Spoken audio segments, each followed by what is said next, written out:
There's the temptation, ever since Descartes wanted to do, he says it explicitly, that he wanted to do for moral philosophy what Galileo had apparently done for natural philosophy. That is, by turning it into a science, that you could turn it into a science by applying the mathematical, statistical methods to moral judgment.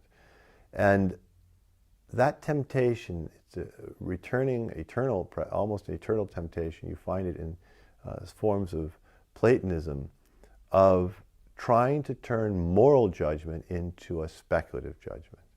But the problem is, moral judgment, it doesn't matter how I feel or what my emotions are when I look at speculative reflections.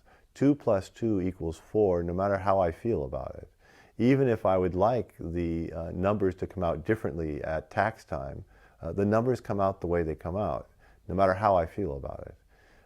But in human action, the judgments we make about what I should do here and now, that's not like a speculative reasoning, because I am influenced by my emotions.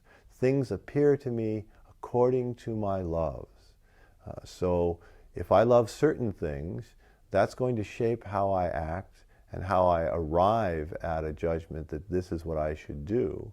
On the simplest level, if the plate comes round and there are Brussels sprouts on the plate and I don't like the smell of Brussels sprouts, let alone the taste, that's going to influence whether I eat the Brussels sprouts, whether or not they are objectively exactly what I should, for my own health, be eating. So you study the passions because our emotional life influences and shapes our judgments. And as it should. I think contemporary research has shown, where do we learn in our environment what is good or bad? The kid who puts his finger on the stove and is burned, he has an emotional reaction to that experience, and that stays in his memory.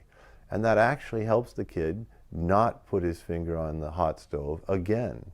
So our emotions are an integral part of teaching us what is good and what is bad in our environment. It's true for us, it's true for the higher animals.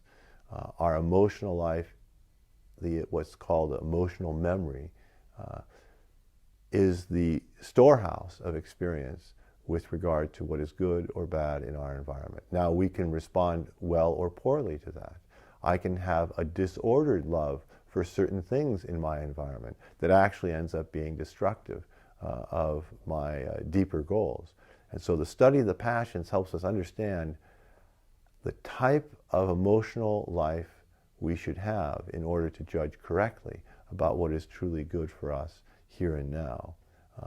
So the emotions have an integral role to play. They're not evil, they shouldn't be suppressed, but they should be integrated into our lives.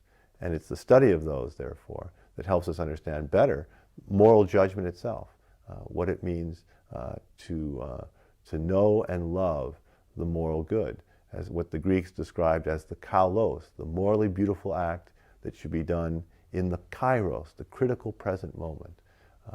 So that presupposes many things. Presupposes I know who I really am, presupposes that I love my true good. But I learn to love my true good by having an ordered emotional life.